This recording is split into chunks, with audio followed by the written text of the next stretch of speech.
Okay, so I just want to let everyone know there's a quick poll that's going to pull up on your screen here in just a second. It's just a few quick short questions to help us kind of gauge the efficacy of our webinars and stuff like that.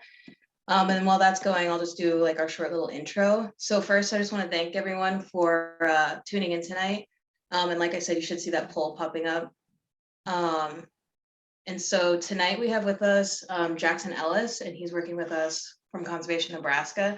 Our program aims to improve the stewardship of Nebraska's natural resources by increasing the knowledge and concern for the most important conservation issues facing our state. To make this happen, our focus is on providing volunteer opportunities, engaging community members, and continually improving local conservation practices, and in providing educational opportunities like this webinar. And so, like I said, tonight we have Jackson Ellis. He is the Hunter Education Coordinator with Nebraska Game and Parks Commission. He was born and raised in Nebraska and graduated with his Bachelor's of Science in Fisheries and Wildlife with an emphasis in wildlife in 2015. And he's been with Game and Parks since 2015. Before I hand it over to Jackson, I just want to remind all of our participants that mics are muted and we cannot see you. And while we do have a few poll questions, like I mentioned, we will have a designated Q&A time at the end where we will go through all the questions that anybody has put into the chat.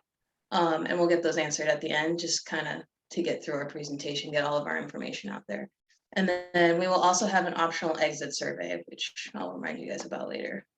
So thanks for those polls. And I will hand it over to Jackson and he can get started with us. Awesome. All right. Well, thanks, Lydia. I appreciate the invite to be here and kind of spread some of the good word of conservation and kind of the model that we utilize in the United States and in North America, Canada and Mexico included. It's an extremely important model that we try to stick to. It really is the reason that our wildlife has rebounded so greatly since the early 1900s. So I'm going to go through a little bit of history, why this came about, why the North American model it was such an important concept and led to legislation that allows us to fund and to manage our wildlife in the United States and broadly in North America. So like I said, or like Olivia said, if you have any questions as we're going through, please put them in the chat and we'll kind of come back to them at the end and get all of those answered for you guys. So again, I'm Jackson Ellis with the Nebraska Game and Parks Commission, and here we go. So the North American model of conservation is like I said, extremely important. And understanding the impetus and why it came about is equally as important as understanding the key principles of it. So, going back to pre-colonial days, feudal Europe and whatnot, the model that they had was that landowners, wealthy landowners, and really the nobility held land, and the animals that lived on that land were theirs.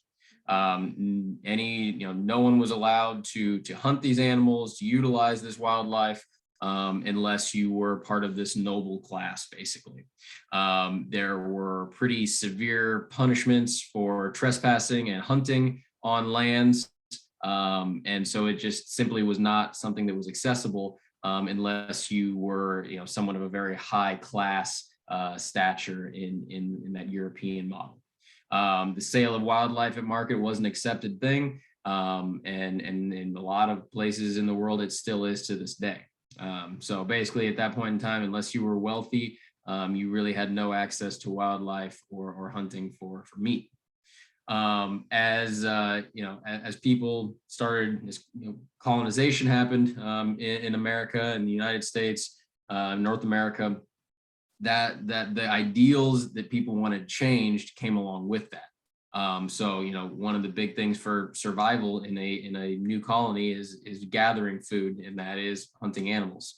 And so there was a market value on these animals as well. So especially if you really look at the reason that expansion happened, especially in Canada and the northern United States, was for beaver furs.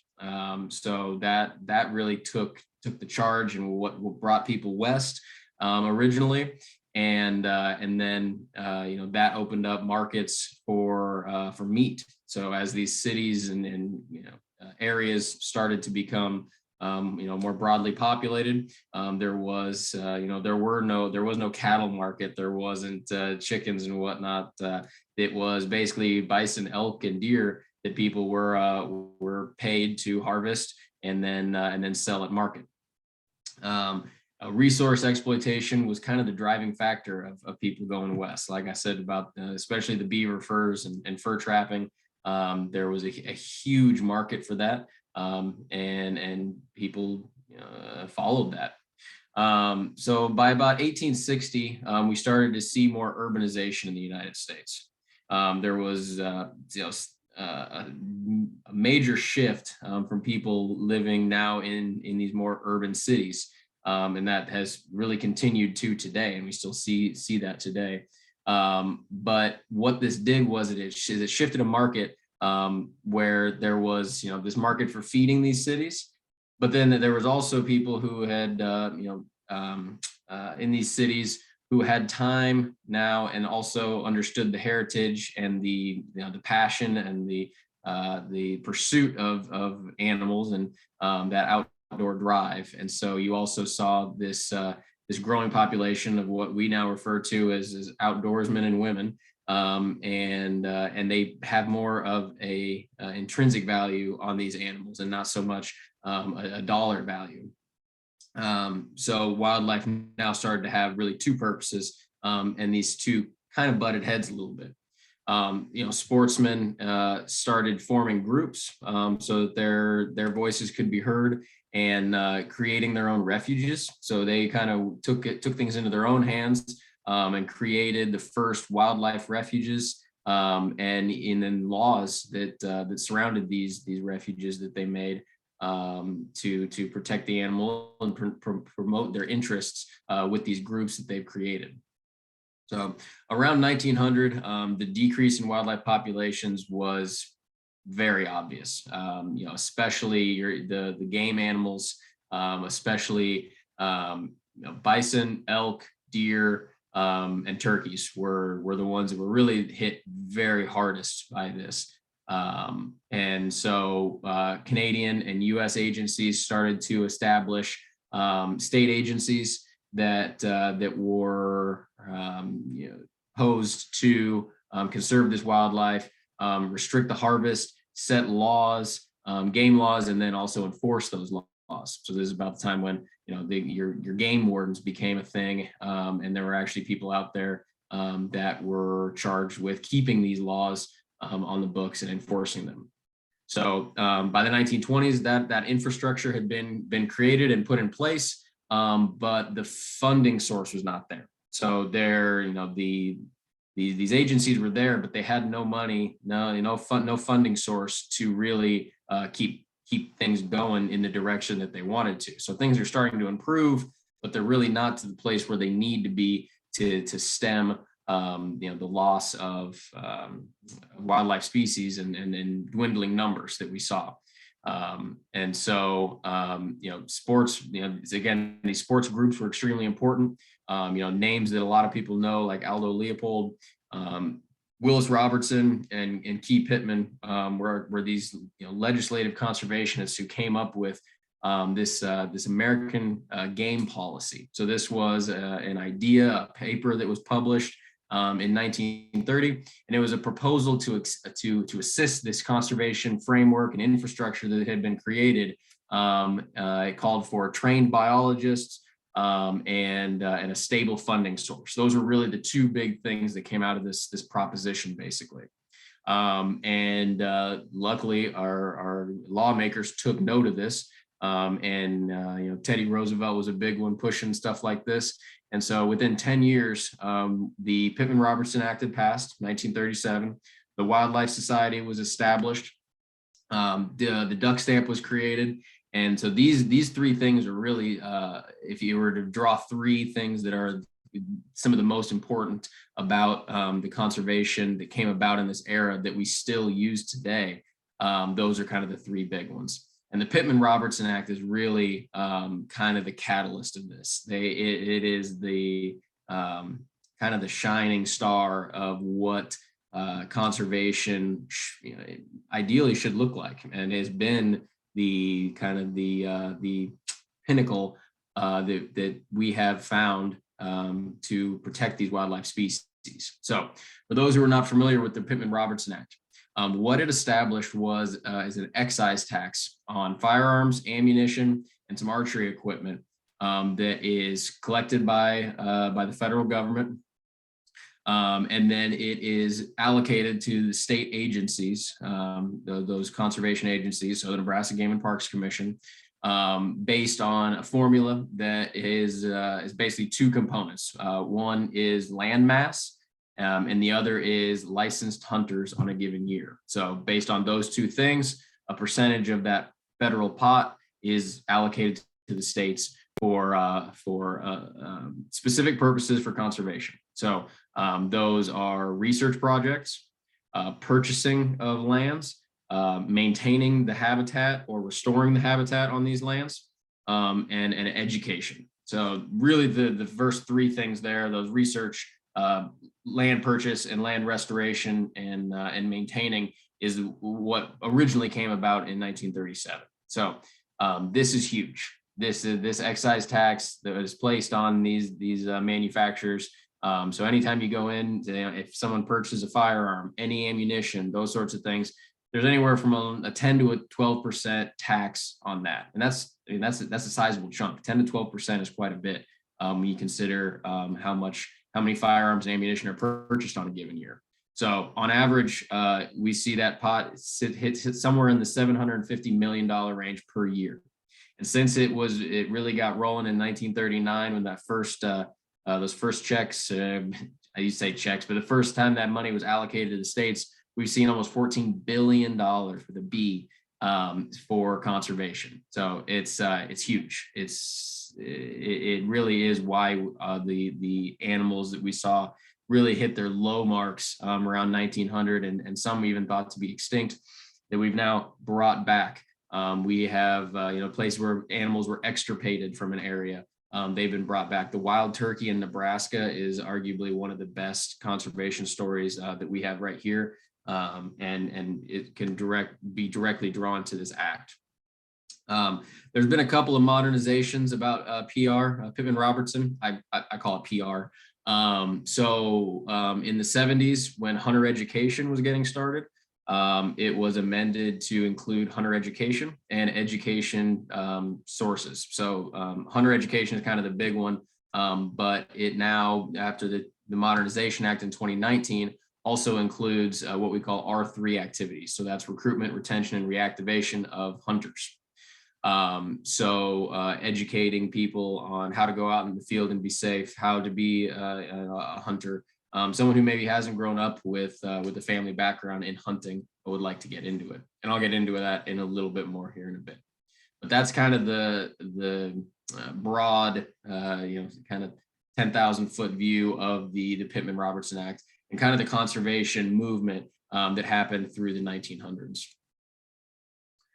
So the back to the North American model, there's basically 7 key principles that are attached to this that we hope to hold our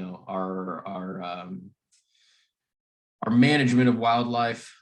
Sometimes it's related to legislation, sometimes it's related to the laws that govern wildlife, but it's basically the principles that we want to hold with this policy, this system. Okay. The first, and honestly one of the most important ones, is the wildlife resources are held in a public trust. So wildlife is not owned by anyone. Going back to the European days, we talked about how if you owned land, you owned the animals that lived on that land. With the North American model, the wildlife is held in a public trust. So the public owns the wildlife. Everyone owns the wildlife. And then, the neat thing about hunting is that when you purchase a tag or a permit and you legally harvest an animal, that animal immediately transfers from public domain into your private possession. So that's kind of an interesting thing there to think about as we talk about hunting and the North American model. So the second is that markets for game animals are eliminated. That was a big one to kind of stem that overtake, that kind of the greed that we saw. Especially with waterfowl, this was a big one. There was a huge game meat market for waterfowl, as well as for their feathers, especially wood ducks. It was a huge thing in Europe, and with kind of the high class that wood duck feathers and hats, for some reason, that was a big deal, big fashion statement.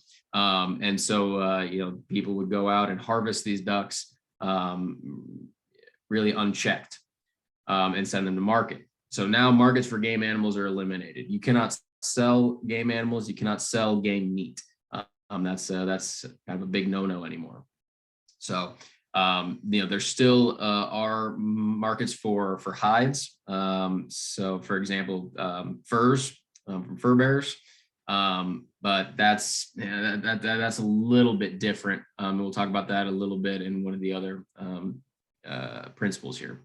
So the third is the allocation of wildlife by law. So it doesn't, the take of animals or the allowed take is not prescribed by market principles or land ownership or any other status of an individual or entity. It also includes that a democratic process and public stakeholder input ensures that the access to this wildlife is equitable. So, for example, the Nebraska Game and Parks Commission, we have appointed commissioners, and they are the ones who actually make the final decisions on the regulations, seasons, bag limits, those sorts of things. So basically, our scientists, our biologists gather data throughout the year. We'll talk about all the different types of data, and then they make recommendations to the commissioners, and the commissioners then take a vote and make a final decision. And that's kind of the democratic process. All of the commission meetings are a public forum. So anyone can come to these meetings, voice their opinions, and then that public input is incredibly important. There's kind of a misconception out there that agencies don't listen to public input, and that is not true at all. Our biologists take into account a lot of things. We survey all different types of things, from the physical numbers, how many animals are out there, how many animals are harvested on a given year, and then to kind of opinionated stakeholder type stuff. Different stakeholders have different opinions on types of things. Your farmer may have a different, social carrying capacity compared to a hardcore deer hunter. So those are kind of the things that are taken into account there. Fourth principle is that wildlife can only be killed for a legitimate purpose. So, the definition of a legitimate purpose is kind of up to that's kind of what's always argued about. But basically, it's that non-commercial use of game animals. So animals needed to be harvested for meat, and those sorts of things. For there's depredation issues and stuff like that are considered legitimate. But there are game laws. The big one that people refer to is called wanton waste, WANTON, wanton waste. And those laws say that an animal cannot be shot and left. It has to be utilized in some way. The fifth is that wildlife is considered an international resource. So, animals do not recognize borders and boundaries. So that not only is from landowner to landowner and piece of land to piece of land, but also across international borders. This directly applies to migratory birds, ducks, geese, those sorts of things. And so that, again, in the early 1900s, those conservation principles, are seen here in that Migratory Bird Treaty Convention and the Migratory Bird Act, that is basically a cooperation agreement between the United States, Canada, and Mexico because we observed that these birds, they move through all three countries. They may nest in Canada, they migrate through the United States. Sometimes they winter in the United States, but a lot of times, a lot of those birds are making it all the way to Mexico. And so the conservation principles that we apply in the United States are going to affect Canada and Mexico, and vice versa.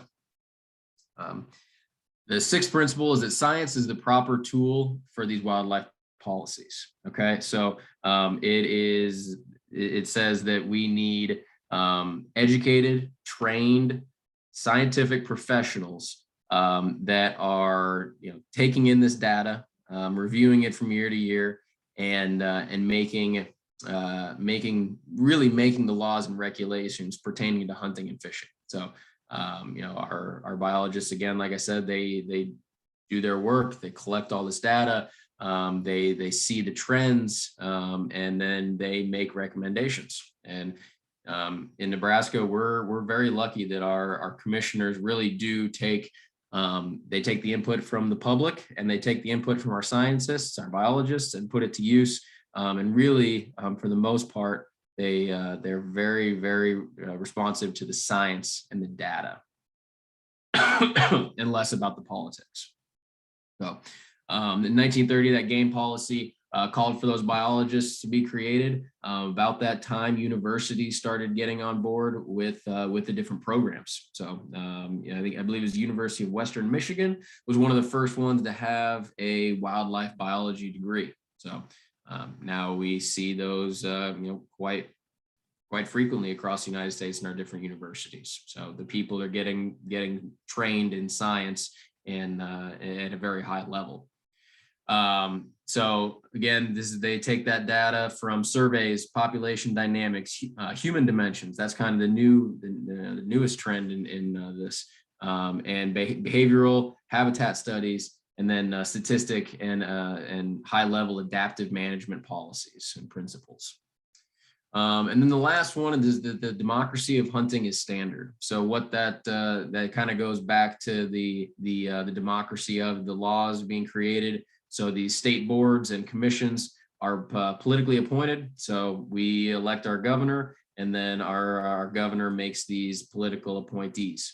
And then you take, ideally, they take the input from the biologists and then a long list of stakeholders. Those stakeholders include hunters, farmers and ranchers, landowners, and the general public, among others, and then make their decisions based off of all the inputs there.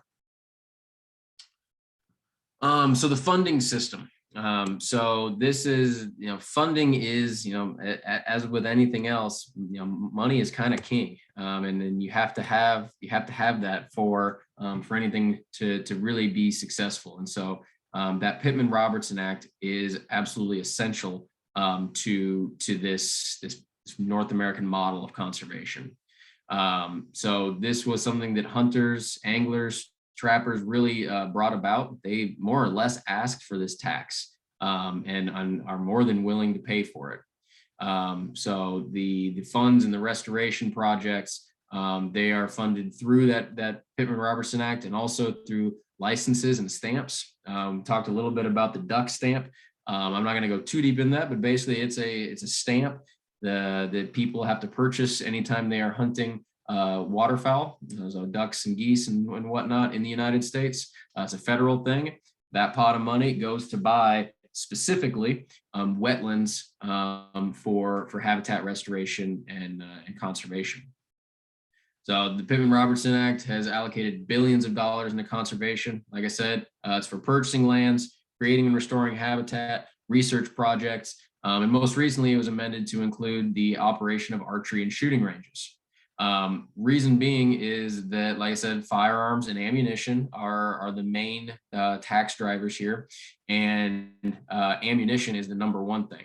And what we've actually found is that recreational target shooters are really the driving force of this funding source. And so, as kind of a we want people to be out there shooting and using this ammunition and archery equipment. And so now some of the Pittman-Robertson funds can also be used for operation of archery and shooting ranges. And this is what's called a user pay public benefit system. Okay, so just like what it sounds like, your user group are hunters, shooters, and anglers. Are the input, the money input here, the tax base, and then really all outdoor enthusiasts benefit from this. So your campers, photographers, hikers, general public that enjoys going out, birders, they are all benefiting from this system that hunters, shooters, and anglers pay into. So, some of the statistics, there's been almost 40 million acres of habitat that has been enhanced and improved.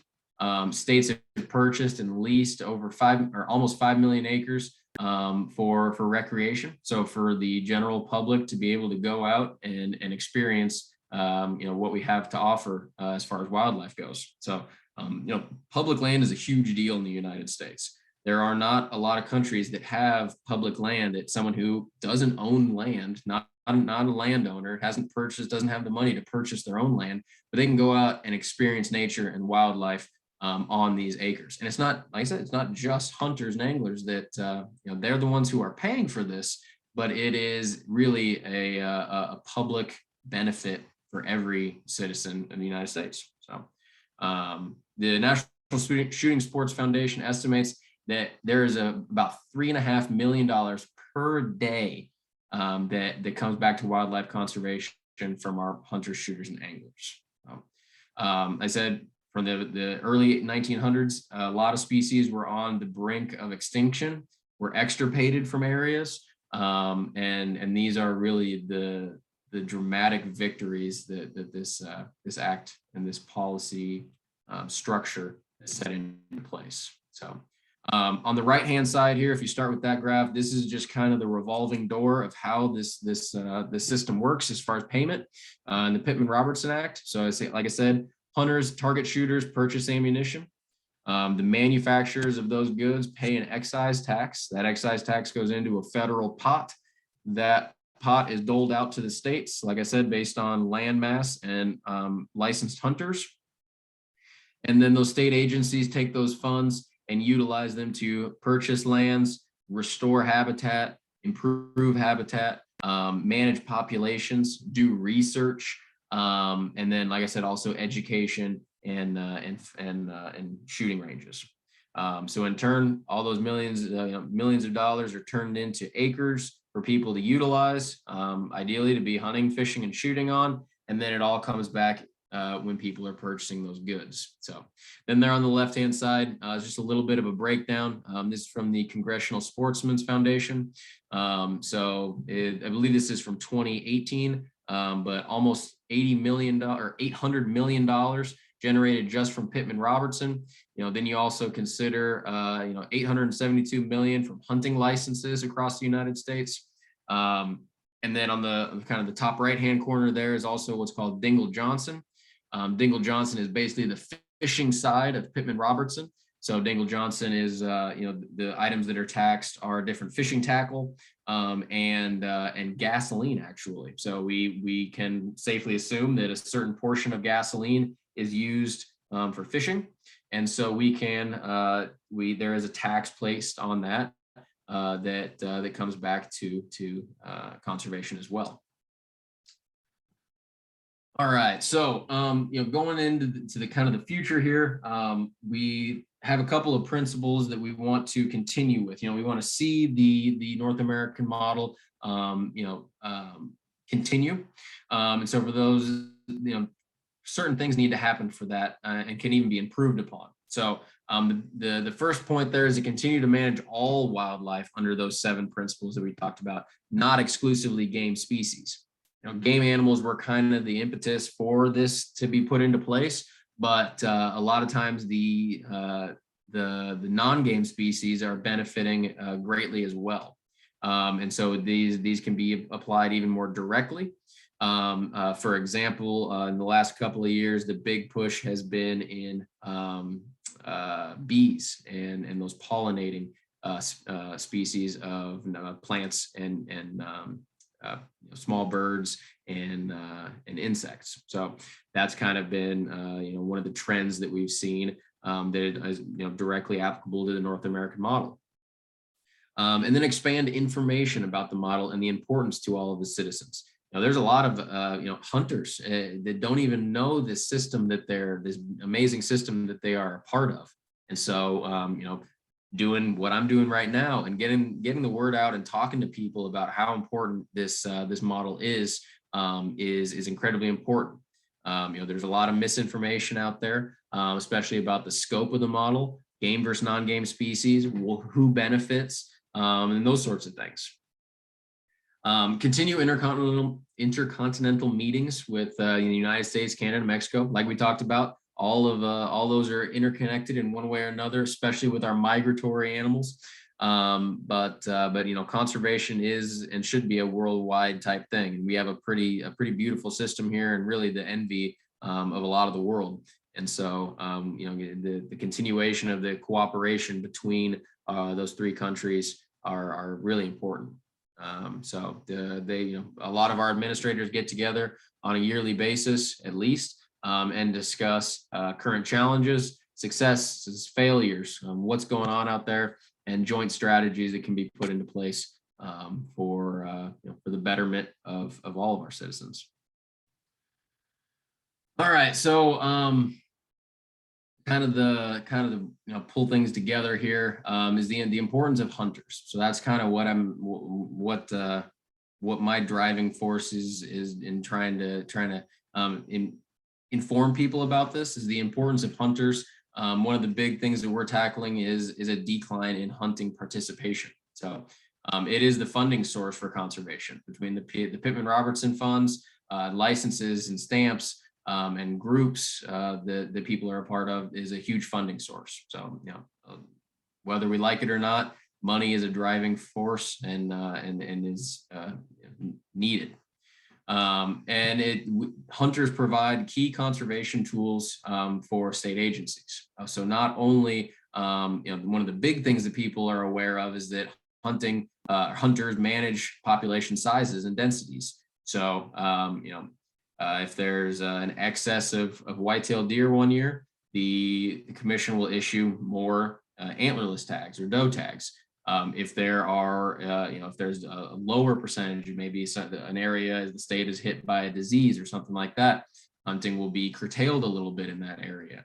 And so our professionals are consistently managing the data and using science to balance those two things.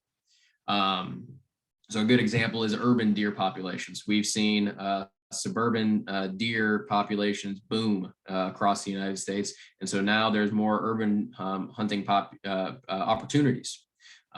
So more animals, more.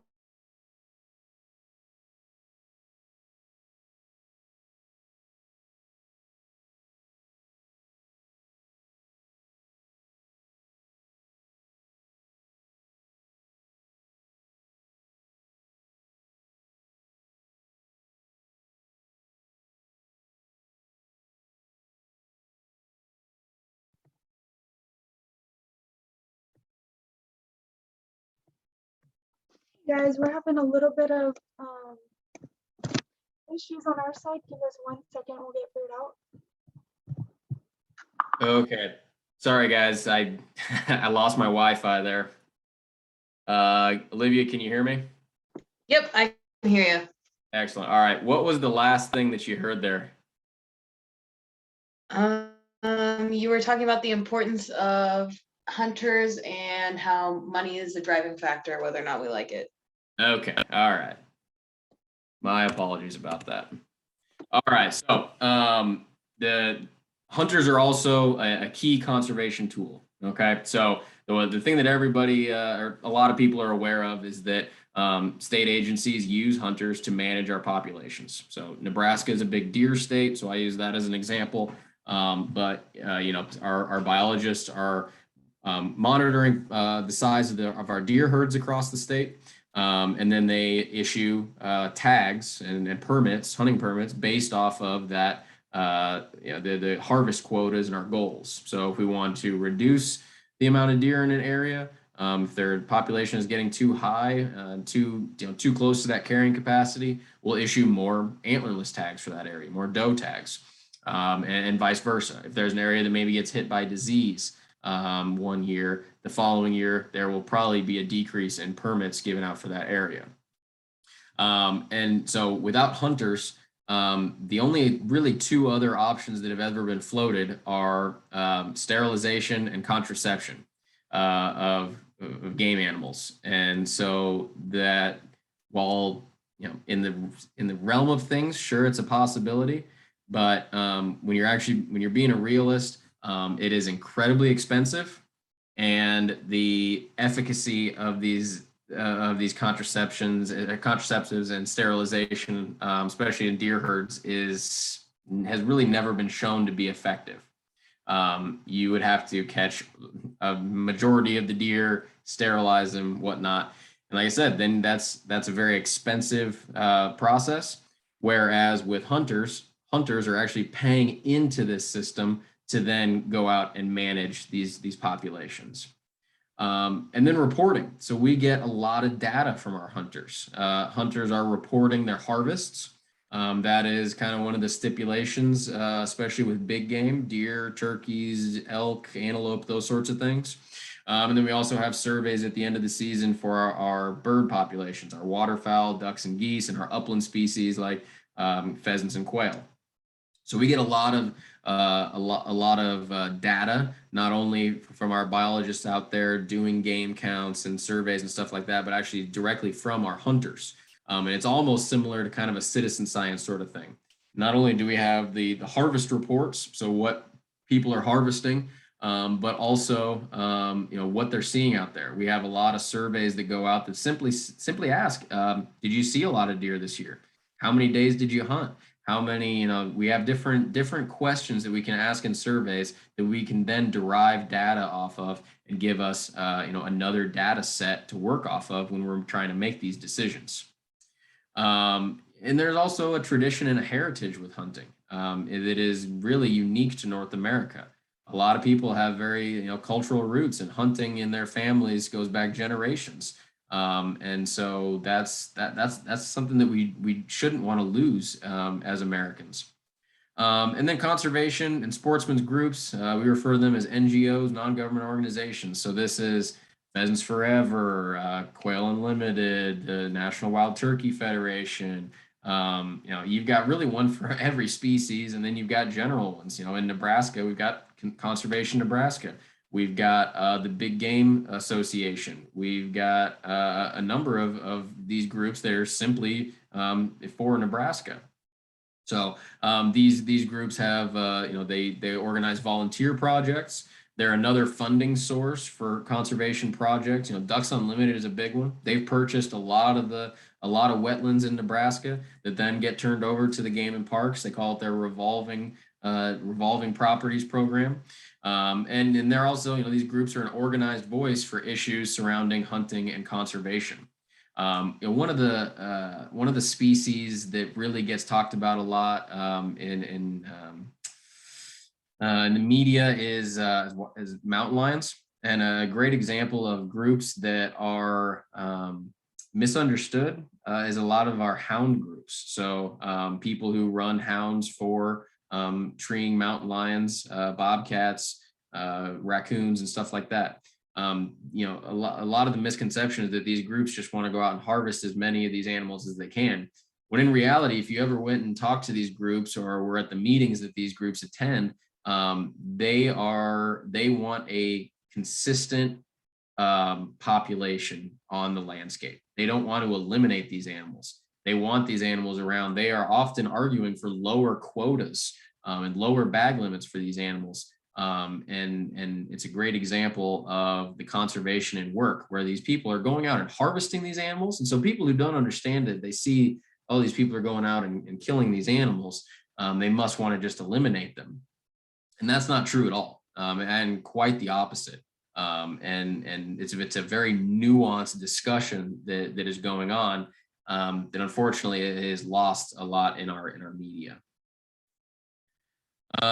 So the struggle these days is that we are losing hunters. In the last 10 years, America has lost nearly 5 million hunters due to a number of things. An aging hunter population. Our median age of hunters has gone up, and there's kind of a ceiling that hits about 60 to 65 years old, where people don't stop hunting at a pretty rapid pace. People get old, they have different life responsibilities, and honestly, hunting is it's a physical thing to go out there and do this. So we've launched different R3 initiatives. Like I said, R3 stands for recruit new hunters, retain the hunters that we have, and then reactivate hunters who have fallen out of hunting or no longer hunt. So we do get some funding from the PR Modernization Act. So 2019 now allows us, as of 2019, now allows the state agencies to organize these programs, promotion, marketing of these outreach and educational programs. Women are one of the fastest growing demographics in hunting. That is something that we've seen over the last 5 to 10 years, that women are more increasingly getting into hunting more and more. And other target audiences, especially suburban and urban populations and minorities. Research shows that there is an interest among these communities in hunting, but they lack the knowledge, the training, and really the knowledge about opportunities and how to go about doing these, getting out into the field and hunting legally and ethically. And so our goals now are to reach out to these communities, to get a hold of these people, to be a voice in their community, that it isn't that hunting is for everyone. It's not it shouldn't be a pigeonhole type thing. So. All right, well, that kind of concludes my portion here. Olivia, we got any questions? Give me 1 second. I'll stop this recording really